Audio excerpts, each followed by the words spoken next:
Hello, welcome everybody. My name is Jennifer Jean. I'm the 24 Pearl Street Senior Program Manager, and I'm very happy and excited, super excited to welcome you all to our first student open mic night. And we've got a lot of great things in store for you, namely all of you reading. And I'm going to be making an announcement at the end that's special for attendees here. So please stick around to the end. We think things will go till about 7:30, so about an hour and a half at the most. If you have any technical troubles, you can direct message me or my colleague Stephanie Madrid, who's waving right now. She's also at the Fine Arts Work Center. She's in charge of communications and marketing there. And so we're both super happy to welcome one of our new faculty members and a friend of mine, Jennifer Franklin, who will be facilitating this and giving you warm welcomes and all the good stuff. But first, I want to introduce her a little more officially. So Jennifer holds degrees from Brown and Columbia University. She's the author of 3 full-length poetry collections, including her latest, which you have to pick up. I have this book, If Some God Shakes Your House. That's out from Four-Way, just came out this year. Jennifer received a 2021 NYFA City Artist Corps grant and a 2021 Cafe Royal Cultural Foundation Literature Award. Her work has been published widely, including in American Poetry Review, Bennington Review, The Nation, the Paris Review, and in the Poetry Society's Poetry in Motion series. Most recently, Diane Seuss chose one of Franklin's poems for the Academy of American Poets Poem a Day series. She teaches workshops in Manhattanville's MFA program and manuscript revision at the Hudson Valley Writers Center, where she serves as program director. And as I said, she's a new 24 Pearl Street faculty member. Before I turn things over to you, Jennifer, I forgot to lay down some ground rules. Folks are familiar with Zoom, the Zoom world, so you all know to keep yourselves muted while others are talking. But one other thing you should know, if you're a reader for tonight, I'll put the reading list that we have in the chat to start off, and so you can see what order things are in. But also, just to remind everyone, it's 1 poem per person or 1 double-spaced page of prose per person. And anything else? Any other rules? No, I think that's it. We're thinking that those parameters should be about 3 to 5 minutes, at most 5 minutes for each person, so that we can get everyone in, because we want to hear from all of you. Okay. Now take it away, Jennifer. Hi, it's great to see all of you here. And I hope that when you read your poem, you will tell a little bit about yourself and what you've worked on. Please let us know what course you took and just your project in general and what brought you to the class that you took this semester at 24 Pearl Street. It's really nice to see all of you here. One of the only silver linings about the pandemic is the fact that we can all meet through Zoom. And it really was a lifeline for so many writers and artists and students. So we're really lucky that we have been able to connect this way and that we still have Zoom as a very viable option for so many people to come to readings and to come to courses through 24 Pearl Street. Don't forget to look out for the new list of winter programs, and Jennifer will be sending you newsletters and all of that. So I'm really happy to have all of you tonight. If there's someone that you don't see here that you wanted to hear, even though it's being recorded, please send them the link and remind them to come. So you can look to see who's in the participants list. And if there's someone who's not there, who you were planning on having with you to support you as you read, just send them the link while we're in the meeting. So it's great to have all of you here. Thank you, Jennifer. Thank you, Stephanie. And we're going to start the evening off with two poets who took classes with Jennifer L. Knox, Carlos and Barbara. Is Carlos here? Raise your hand, Carlos. Hi, can you hear me? Hi, Carlos. Yep, you're no longer on mute. Perfect. You're Okay. gonna start us off. So, I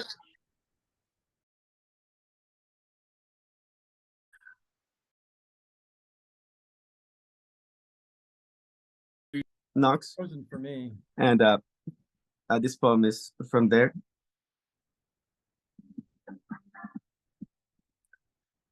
Eartha Kitt as the Catwoman, Batman and Robin, 1966. Robin. Holy practical pinafore. Holy well-preserved pussy-footed divas. Holy vernal sip equinox. Holy wham, kapow, clunk, biff. Batter. Holy Deca sextuple cylinder car. Holy contributing to the delinquency of minors. Holy Equatorian guano cape. Holy priceless collection of Etruscan pottery. Holy Netanyahu. Holy military issued top bunk bed. Holy is the heart's surrender. Holy hole in a donut. Holy Luther sauerkraut Vandross. Holy astringent plum-like fruit.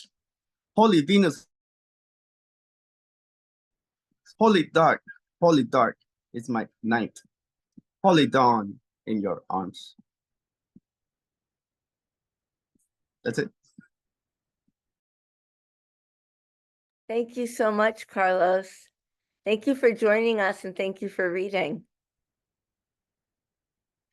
And next we have your classmate, Barbara. Hi. Thank you both Jennifers for organizing this night. And so this is also from Jennifer Knox's amazing workshop on comedy and the intersection of comedy and poetry.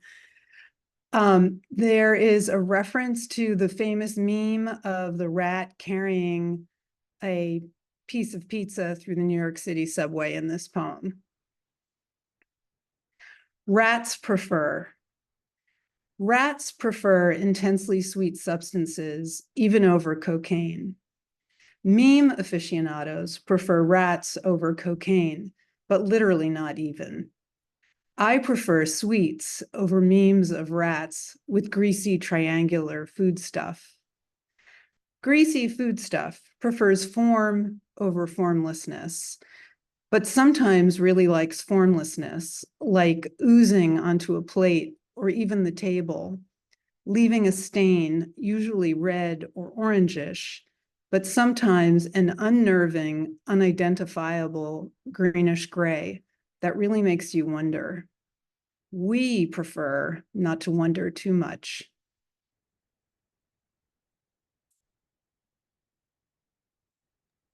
Thank you, Barbara. It's great to see people writing funny poems, especially in a really dark time that we're all living in. So that must have been a really useful and really enjoyable class that you took. Thank you both for reading for us tonight. And now we have Lindsay Rockwell. Welcome, Lindsay. Hi, everybody. Great. Thank you. It's great to be here. And I do see a classmate, Bonnie. So that's great.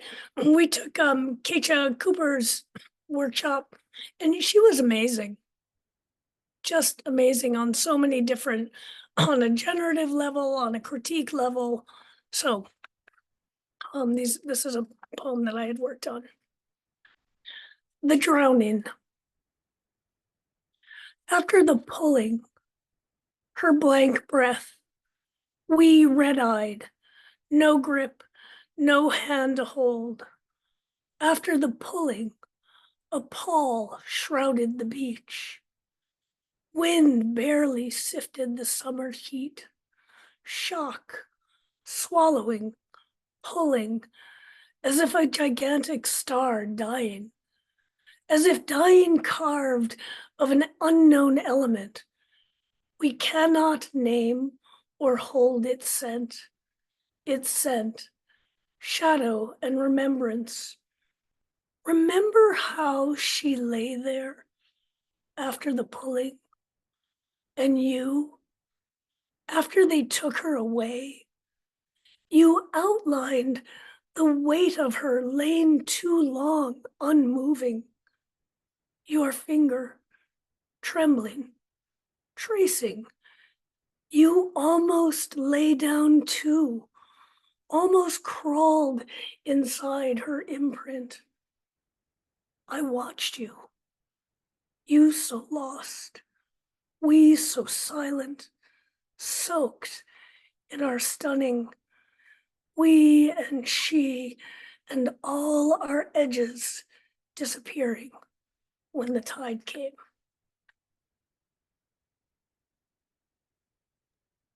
Thank Thank you you. so much, Lindsay, and thank you for reading your poem so beautifully. That was a great reading of it. I'm glad to hear how much you liked the class you took. And now we're excited to hear from Bonnie.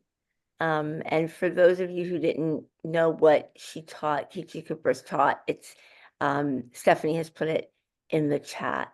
Poetics of Humility, Writing Worm Level Poems. Thank you, Lindsay. Bonnie, welcome.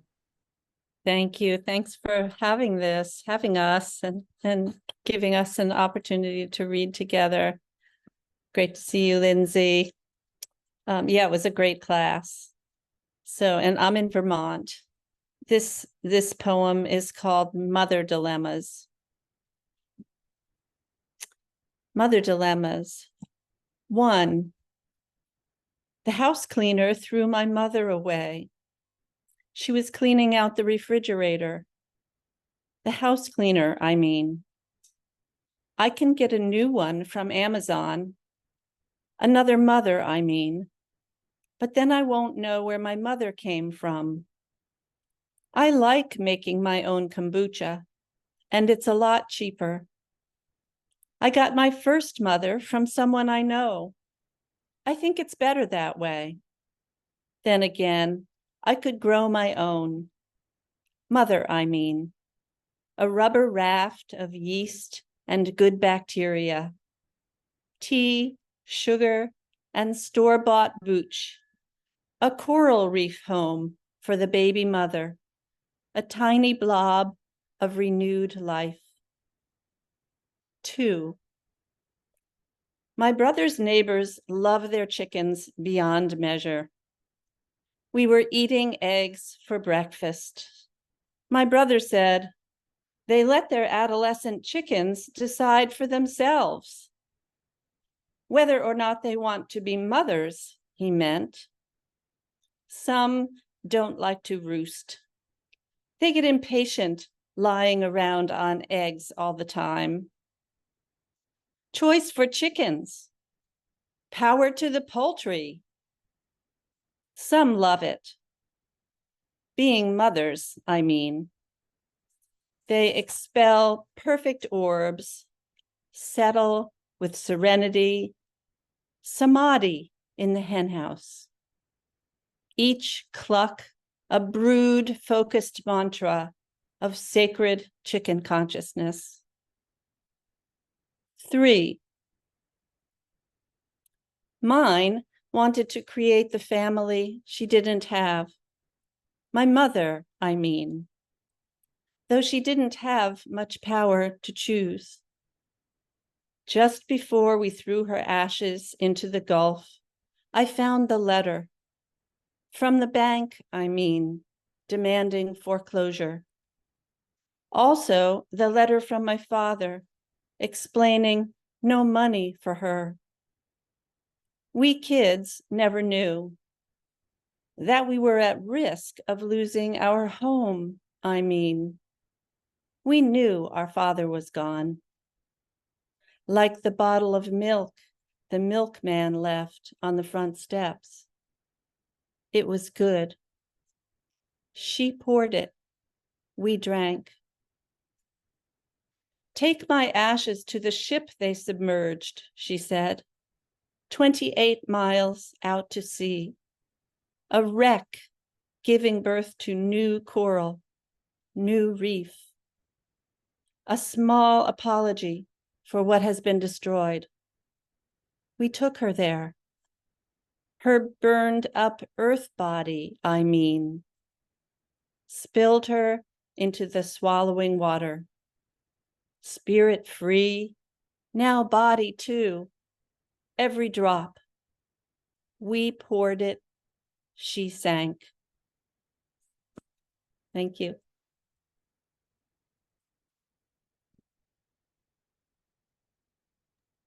Thank you so much, Bonnie. That was really moving.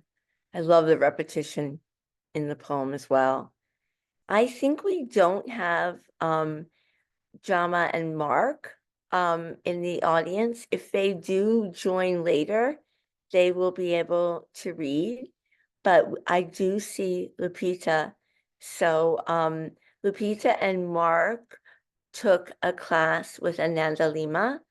And maybe Lupita, if you could tell us a little bit about that class and the name of the class, that would be great.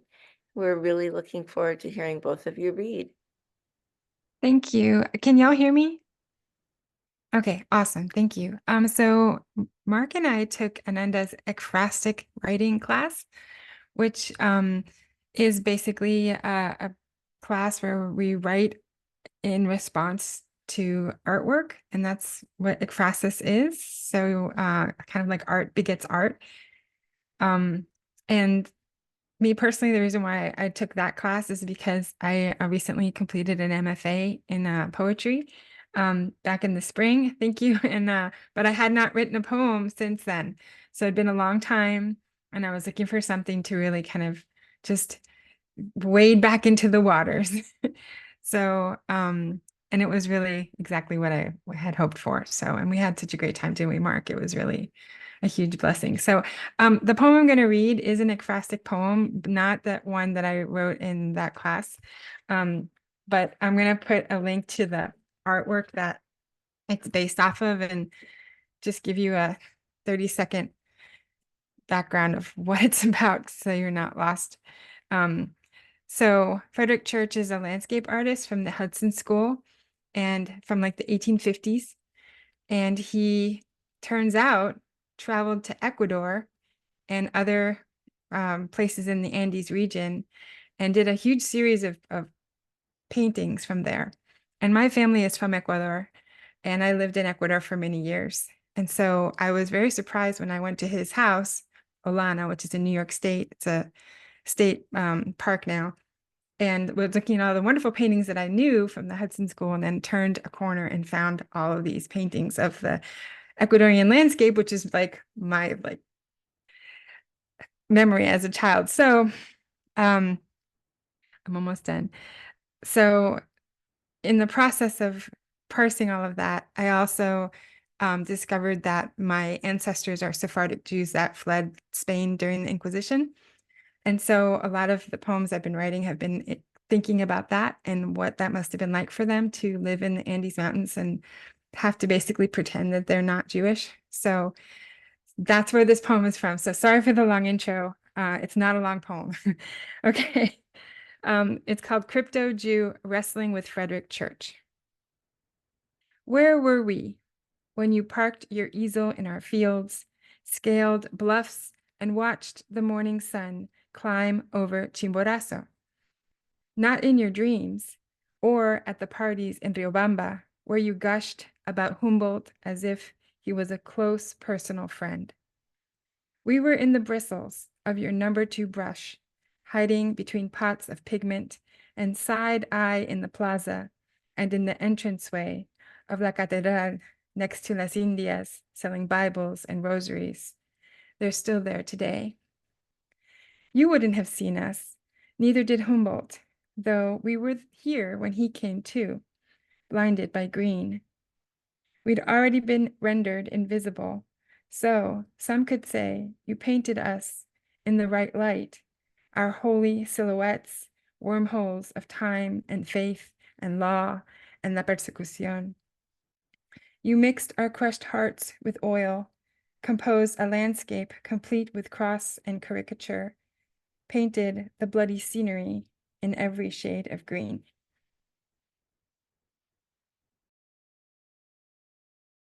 That was so beautiful, Lupita. I love ekphrastic poetry. Your project sounds so interesting. I hope you continue with it. Great. Mark, let's continue the ekphrasis journey thank you. tonight. Jennifer, just want to put a plug in for Ananda as a really inspiring teacher, because she had such a bubbling positivity about every class, and you can't imagine that it doesn't extend into her life. And one of the things that we talked about a few days into the class, which is 5 days running, was just being able to get started. And one of the exercises she suggested we do, I think it was a 5-minute thing, was to just look at our place we were working and go from that. And so, I thought about a number of pieces like Bruce Naumann's The Space Under My Chair, from the 60s and 70s. But what I ended up doing was simply writing about where I was about to sit and engage in the class. So this is an untitled poem. Pulled up to the desk, there's a chair waiting. The pilot will arrive when he's ready. Before the desk, a bulkhead with 4 openings. Lindbergh never saw where he was going, only what slid past the Spirit's side windows, sidling askew up to the future. Not wanting to startle, but unable to resist.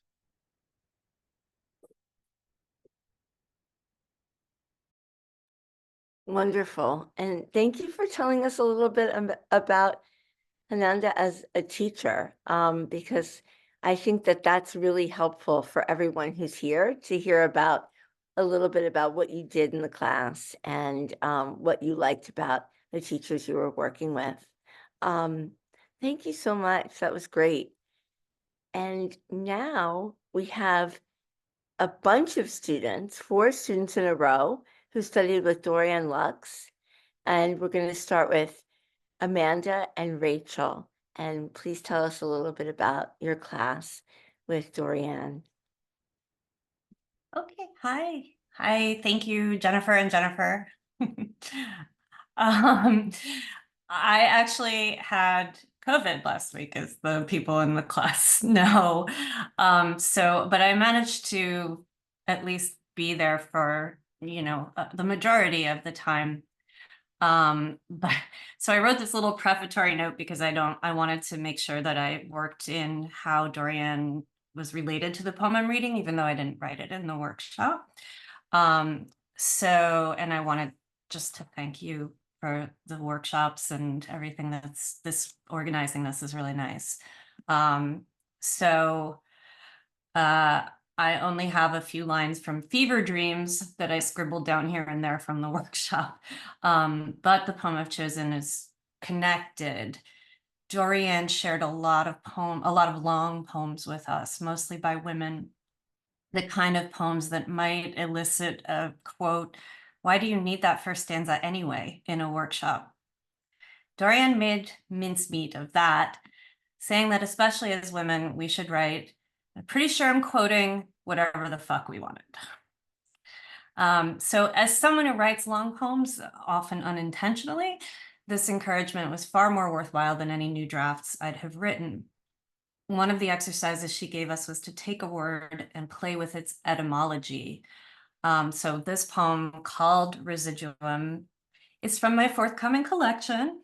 And it doesn't quite do that, but it's about taking that risk with words and seeing what happens when you do say whatever the fuck you want. So it's called Residuum. And I should just mention, actually I shouldn't, it'll hopefully come through, and if not, you'll be confused. Residuum. Detritus? I've never heard that word, my new neighbor says, as I'm apologizing for what I mistakenly rinsed off of my deck onto his below. The stems and leaves and plastic labels they stick in the dirt at a plant nursery, the ones that tell you whether you possess the suitable conditions for keeping the poor root-bound flowers alive wherever you're taking them, which in my case I do, enough light and space for roots to spread, and choice of deck or windowsill or yard, depending on weather or time of year. And I answer, you know, debris. The way the English guy in a 1,000-part documentary we had to watch in high school about excavations at Troy, today I have gazed upon the face of Agamemnon, says debris. As though my neighbor, Steve, who doesn't know me or the word detritus, and he's a lawyer, would know why that foppery is funny, that I'd never say the word myself that way, except as a joke, the kind I tell that never land. Although when I was 10, I'd say malice of forethought or beating a dead horse, and my friends were like, what the fuck, Amanda? But see, now I'm 45 and live next to lawyers and have the space and light to grow flowers in nourishing but messy soil, that detritus that washes down onto his deck in spite of my care. No, he's got to know I'm not that weird. Moreover, I've heard it said I'm a cute nerd. That's how far I've come. But Steven's gay anyway, and surely my level of cute despite awkwardness isn't in play. I'm just saying I'm not that person. I'd never deliberately fling soil, let's face it, dirt. It's trash, it's detritus, it's just the right word for the situation, onto his property.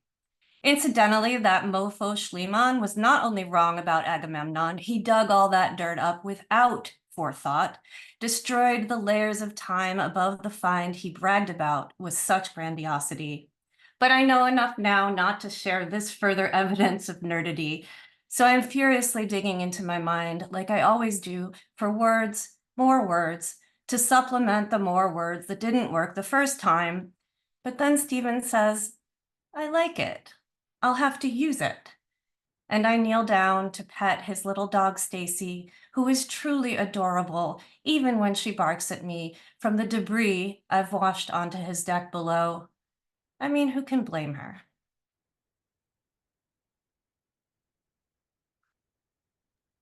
Thank you so much, Amanda. Tell us when your book is coming out and what the name of it is and what press, so we can all look out for it. I'll write it in the comments, but it's with Lily Review Press, and Jennifer is also an author, and I know Jennifer, both of you have an association with it. It's called It Will Have Been So Beautiful, and it's coming out towards the end of March. Congratulations. Thank you, thank you. This is I haven't read my work a lot in front of people, so I'm like, I have to do this, I have to do it, because we're going to be at AWP and all this stuff. So. Right. Well, thank you for Okay. sharing with us, and I'm glad you're better from COVID, and I'm glad that you learned a lot from Dorian, even though you were sick last week. So that's nice to see, and you look very healthy. So that's great. And now we have Rachel. Rachel, welcome.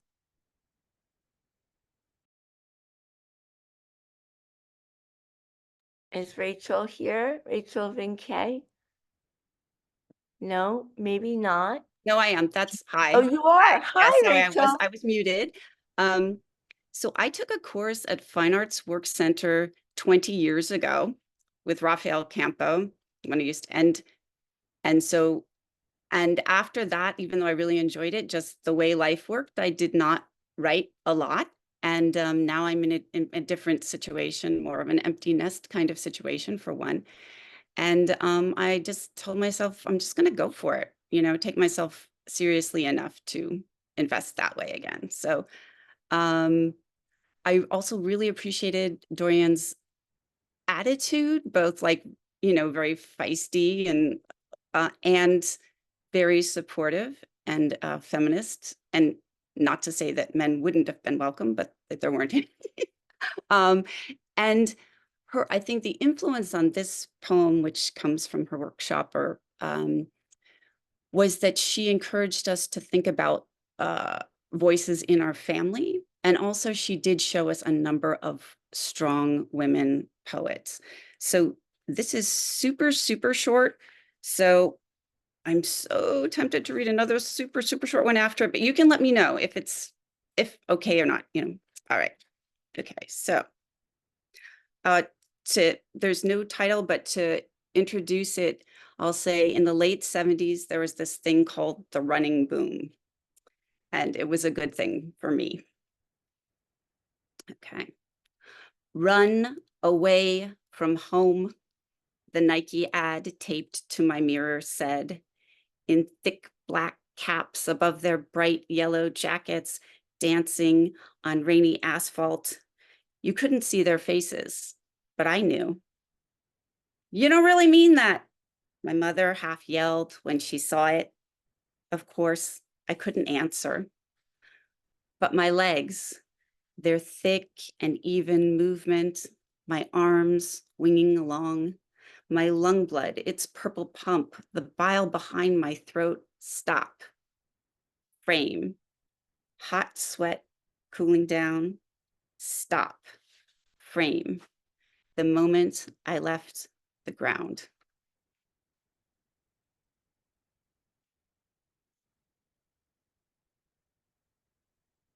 So I don't want to be hoggy. Should I read another short one or not? You can read a very short one, yes. It looks like there are a few people who have not been able to attend, so we're doing great for time. I realized that I had borrowed a line from this one that I'd written a while back, and I'll just say really briefly, I was thinking about the wisdom of the body when I wrote it. And then after I wrote the other one, I realized just how related it was. Again, no title. You say you want to take the reins of your life, but do you even know that horse? How does she answer the bit? As you approach, her loins twitch, withers stained where the whip hit. You imagine her galloping free. 900 pounds of heart flush, 900 pounds of lung blood, now standing completely still. Breath, clouds, cold air, muzzle marshmallows your hand. Every wiry, soft hair knows you.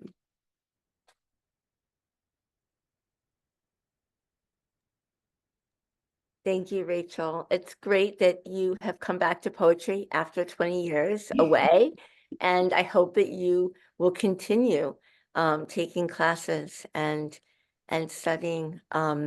It's a really wonderful thing. Welcome back. Thank you. And what a great person to study with for the first time back after 20 years, Dorianne. That's great. Now we have Alice and Clarissa. Alice Sanford, Yes. welcome. Thank you. I know you from Hudson Valley Writers, and it's great to be here. I first took a workshop with Dorianne years and years ago in Kentucky Women's Writers. And at that point in time, one of the poems from one of the workshop participants that I will never forget is one that Lapita wrote about her grandfather in the workshop. And she is one of the most beautiful writers. I'm so glad I got a chance to hear you again, Lapita. Dorianne is just a dream to work with. She has a musicality of voice, an ability to find metaphors in small things, an attention to the tiny things in life. And the workshop that she did this time for us consisted of pulls from a book called Finger Exercises for Writers that should be coming out. I think it's going to be early fall. I keep saying, I want it now, but it is going to be coming, I think, from Norton, and you want to keep looking for it because it's going to be as wonderful as she is. Oh, if you ever have another opportunity to take a workshop with Dorianne Locks, do it. She has a genius for unlocking that unconscious that all of us have, that all of us tend to censor. And if anybody can get you to think of writing poetry as serious play, it's Dorianne Locks. The poem I'm going to read actually is an older poem, because I know you can't ever send anything in to hopefully be published if it's on something permanent. So this one I owe a vote of thanks to a long defunct magazine called the Santa Barbara Review, and it's called Transparent Eyeball. I will admit I had been reading a lot of Emerson, so it is for Ralph Waldo Emerson. Blue sky screeched through skeletal branches of loblolly pine, yapped at my brain like crows picking the pink meat of roadkill. I tried to lie still on my back, but the needles of pine, small brown on the earth, tall black on the sky, shoved me toward that blue mouth, and I wanted to cry, "Stop! Don't eat me yet! I'm not fat enough!" I wanted to hold out the chicken bone to tell that witch, "Not me, take my sister." No one was there. The wind who tongued those sticks of pine slid out of all that blue and rubbed rough fur against my thigh, nudged me shivering through these bright woods, healed me home. Thank you.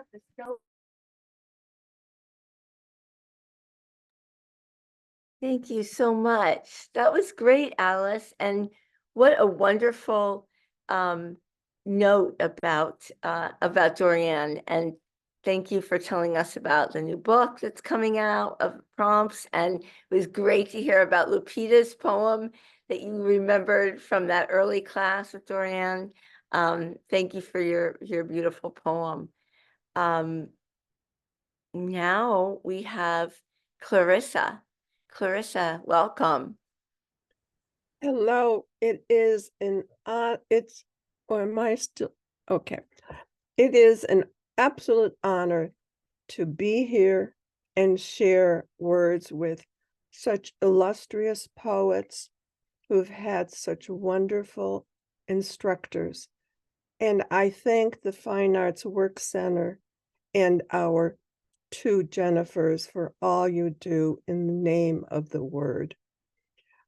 I am a Baltic lady from, actually, I was born in Germany during World War II. Not a good time to be born, okay? And my parents fled Lithuania because the communists were coming. And after they met up again in Germany, I was born. It was a miracle. And when my parents died, I inherited all these letters. My father wrote to my mother from concentration camps and the Gulag in Stalingrad. And it's been really difficult. You know, all these things keep coming up, and I want to diminish them. But my book, Baltic Amber in a Chest, was published this year by Bottom Dog Press in Ohio. And it took 10 years of intense labor to get this done. I even had a friend who said, "Throw it away, Clarissa. Throw the manuscript away." And I didn't. So Dorianne is just fabulous. I have had her before at Chautauqua. I've taken many workshops and have had residencies in the fine arts and in writing. And, you know, it's like going home to me. Provincetown is like a second home. I never knew it really felt like me being in the Baltic Sea, is the Cape Cod. And that's why, you know, I think I have such a deep connection. The first poem I wrote for Dorian was stemmed from this book. And see how gory he looks? Yes. And when I came on the boat, I had an original copy of this book. And this is what parents gave and read to their children so they behave. It's terrible. Yes, I don't know, but they did it. And it was written by a physician in the 1800s.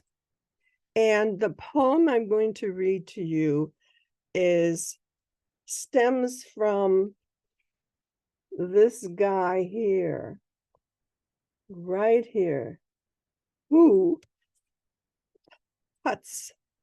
His name was Conrad. And if you do not listen to your mother, he will cut your thumbs off. And at the very end, there's Conrad without his thumbs.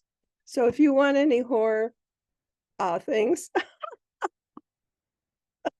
okay. And now I will read to you. Mutti is German for mother, and es tut mir leid is I am sorry. Der Struwwelpeter is messy Peter. Okay? He didn't want his hair cut. He didn't want his nails cut. He was, ugh. Okay. That was the book I grew up on. Can you believe that? I don't. Okay. So it starts. My 80-year-old thumb remembers Mutti. Our lips froze. Mutti never verbalized sorry phrases. Later, I found a note. Do not write. After she passed, another scribble was discovered. Perhaps it is good to write. Such words never crossed our lips. Perhaps she raised me as best she could.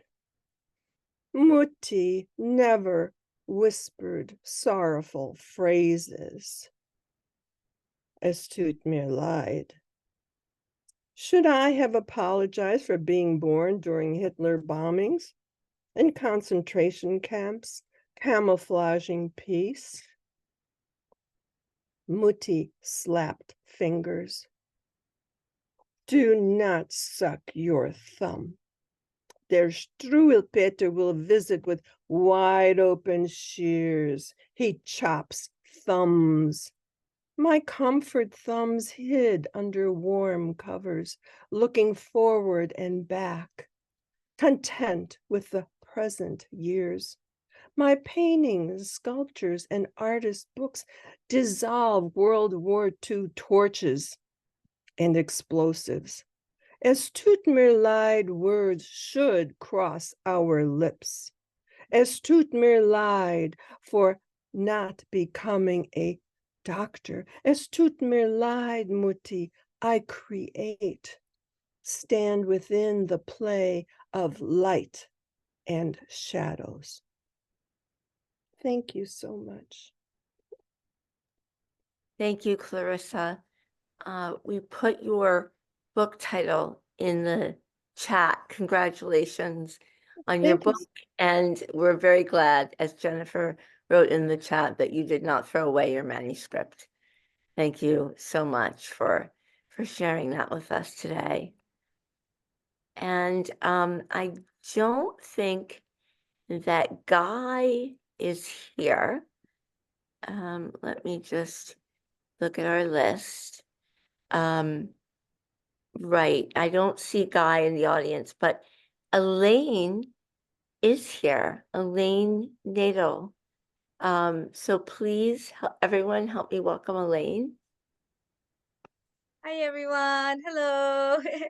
I'm so happy to be here. I took a course with Clavis Natera, and honestly, I took it for a few reasons. First, I started writing poetry again, like in 2013, and I published 2 chapbooks of poetry. And throughout that time, I was writing a novel, not like consistently for those 9 years, but like here and there. And I've been trying to get it out. It's been 9 years, and I was feeling very discouraged. I'm feeling very discouraged. And then I read Neruda in the Park by Clevis Natera, and I started following her on Instagram, and she posted about the course. And when I got information about it, I'm like, oh my goodness, this is just a week. It takes me a long time to write, and I didn't think I would be able to write a short story in that amount of time. And I did. I wrote one, and I forgot how much fun it is to write without pressure and stress and sadness for the wait time that writers have to endure and the patience and the rejections. So it was a really life-changing experience. She was absolutely fantastic. And I did write a short story that I am going to be sending out for publication.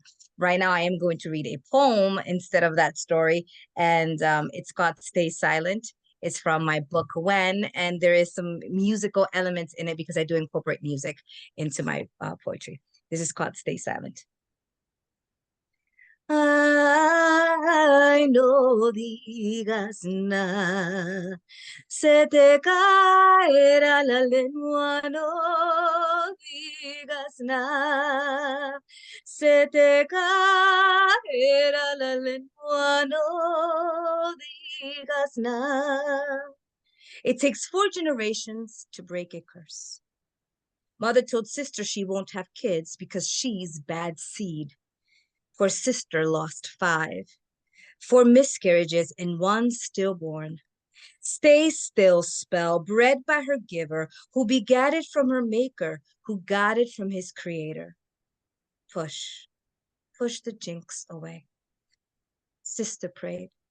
Mother thought her prayers were no good because they were either too soggy or too stale and missing some grit and bone, and flowers ain't gonna grow. She needs to pray harder. She needs to push more. But she's got a sincere heart, Mama. Push, push the jinx away. Mother said sister's got a dirty heart and she needs to make herself good. Drink these soapy suds, cleanse your tongue, purify your insides. That's gonna make her sick, Mama. Push, push the jinx away. Sister pushed a stillborn baby. Baby never cried. Sister often cries. Therapist told her to meditate. She meditates in her cage for 4 minutes and 33 seconds. She's got the faith of a mustard seed and the hatred of a mountain. Thank you.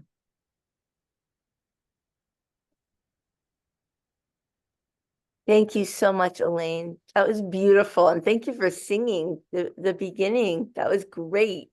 Thank We you. needed that tonight. Jennifer just let me know that since we've gone through everyone who has signed up, who's here, we can open up to anyone who's a student who didn't get to read a poem tonight, who might like to share something.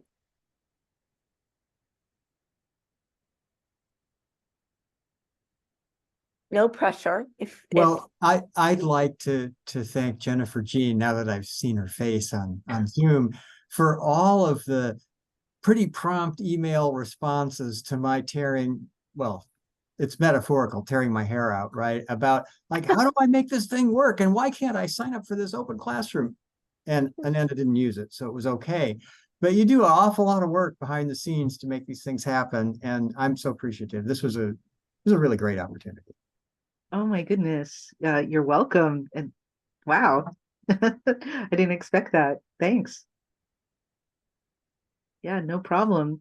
So Jennifer, what do you think? Are we getting ready to wrap up? I want to share some things with folks. Yeah, share some things with folks. And then if you're finished, when you finish that, if someone has a burning desire to take us out with a poem, then even if you've already read a poem tonight, let's do that then. Yeah, I'll give you guys time to think about it while I say some stuff. I just wanted to give you a preview of next winter. We have 2 free events that I hope you all can attend. One of them is a submit-a-thon. We did our first submit-a-thon this fall. We're going to do another one. And what that is, a lot of times people don't know what that is. So I'm going to take a little moment to explain it. It's where we all gather together on Zoom, and it's a facilitated experience by MP Carver, who's the director of the festival at Mass Poetry Festival. And what she does is she gives some tips about submitting your work, whether it's prose or poetry, to contests or to presses. She's, run these things before. She talks to a lot of people in the industry, and so she has a lot of great advice to give. And then we do crowd sharing. Is that what it's called? Open sharing, crowdsourcing. That's what I meant to say. Crowdsourcing all the different journals and presses and contests that we want to send to. And she runs it like with it's sort of a competition in a way, but lightly done, where we try to see how many things we can send out in a 2-hour period. And there's prizes from the Fine Arts Work Center. And so it just gives you a chance to set aside that time, because when you take a class, you're setting aside time to write, which is great. But we also need to set aside time to send our work out. And then we can support each other in doing that. And I attend them, and I'm sending out things at the same time also, even though I'm doing the tech stuff. I managed to send out quite a bit. So did Stephanie. Stephanie was there too, and we both were able to send some things out. And so it's a great time to support each other. We congratulate each other. It's light competition, and fun, just to kind of give us a way to push ourselves to send out quite a number of things. So that's a submit-a-thon next winter. And there's also a new free event called Social Media for Writers. So if you're somebody who's like, I don't know how to do the social media thing, but I have a book coming out, or I know that I will eventually have a book come out, and I want to be able to promote it and use social media, this is the thing for you. And it's run by a writer, Betty Coutant. I'm not quite sure how to say her. I better practice how to say her name before I say it in front of her. But Betty's Book List is her Instagram account. It's followed quite heavily by folks, and she's got a lot of success on social media. She advises folks. She does like a business on advising people and organizations on how to do their social media. So that's something that you can come to as well. And if we're, of course, going to do another student open mic night next winter too, which you're invited to as well. And the last thing I'll say is that for just attending this, we wanted to give you all a discount code that's good for the entire winter. So whenever we open up registrations, we have 15% off for whoever does early registration. But I'm going to give you guys all a code that's good for the whole entire winter. Just don't forget to put it in, because sometimes I give out the codes and people are excited and they miss out on discounts. And personally, I love discounts. You must all love discounts too. So I'm going to put that in the chat, what the discount is. I'll say it. It's winter 24 open mic, but I'm going to put it there in the chat, 15% off full winter. And thank you all for coming. But Jennifer, you can take it away. Oh, you turned there you go. Yeah, I muted myself. Thank you all for coming. It seems like there are a lot of Dorian Lux fans here, so that's really nice to see. And really nice shout outs for all of the teachers you worked with this fall. So don't forget to sign up for your winter classes. We're really glad to have had you here tonight. If anyone would like to end the evening by reading either another poem, or if you haven't yet shared tonight, if you'd like to do so, we'd love to hear it. Any takers? No. I'd be happy to share. Great, Clarissa, thank you. This is the last poem in my book. It's a recipe of sorts. Lithuanian style cold beet soup, šalti barščiai. Summer's grocery list, hard-boiled eggs, whole red beets, potatoes, cucumbers, chives, or green onions in a bouquet of garden fresh dill, scrub beets, boil 20 minutes, drain, cool, scrape skins, slice and boil in your largest pot. Fear not, if hands turn scarlet, this ritual brightens visions. Run cold water over boiled eggs with a swift hand, rolling motion. Peel the shells, chop, set aside. Spend an afternoon with a razor knife. If blood-stained fingers drip into soup, that's fine. Blood and beets go hand in hand. Dice remaining ingredients. Fingers are created to touch and feel pain. Now sit, rest, and stir this pot with a hand-carved wooden spoon like the one Father used to whack my derriere with. Sprinkle salt and pepper into the tear-laden pot. Cool, scoop soup into bowls, add sour cream for the brightest pink. Stir, inhale, waken all senses. Boil, peel, diced potatoes in another pot. Set on a platter, drained with your bowls of soup, topped with fresh diced dill. Cool, exhale. The chore is done. Feast, salute summer. For all the ancestors sit at this table. And let me warn you, the ancestors are not very happy folk. They'll find something wrong. Hey, thank you so much, everybody. Oh, Thank you, Clarissa. Clarissa, hold up your book and show them the art. I put in the Oh, yeah. chat that you had done that also. Yeah, this is my oil painting.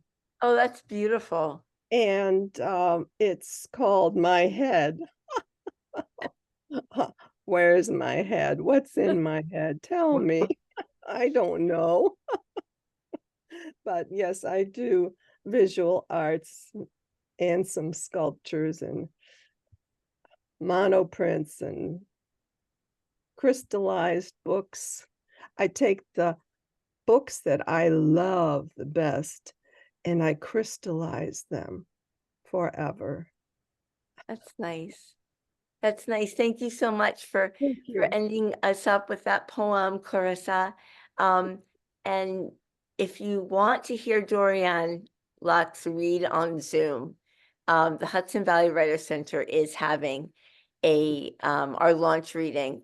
She will be reading from her brand new book that will be coming out, I think, in January. And she'll be reading for us on Sunday, January 21st at 4 p.m. with Kazama Lee and Cynthia Cruz and Jane Hirschfield. So if you are around, come join us on Zoom. We'd love to have you hear Dorianne read for us. Thank you so much to Stephanie and of course to Jennifer Jean for organizing this wonderful evening so you could hear each other read your poems. We really enjoyed hearing the work. Thank you for all of the students who came out to support each other. These are so important to do, especially in dark times like this. So we're really glad that you were able to spend an hour with us tonight. Thank you all for being here. Yes, thank you. It was great to hear everybody. And I hope to see you all again. Take care. Bye-bye. Don't forget to write down the code. Oh yeah, don't forget the code. Don't forget your code. Wait, for everyone who's still here, if you don't mind, could I take a screenshot of everyone? Yes. With big Oh, yeah. smiles? All right. Let me make sure I am taking a screenshot. Yeah, Okay. we got Carlos. Carlos is back. Yay, great. Okay, 1, 2, 3, cheese. Perfect. Thanks, Got guys. it. Okay, thanks everybody. Bye. Thank you. Happy New Year. Take care, everyone. Stay healthy.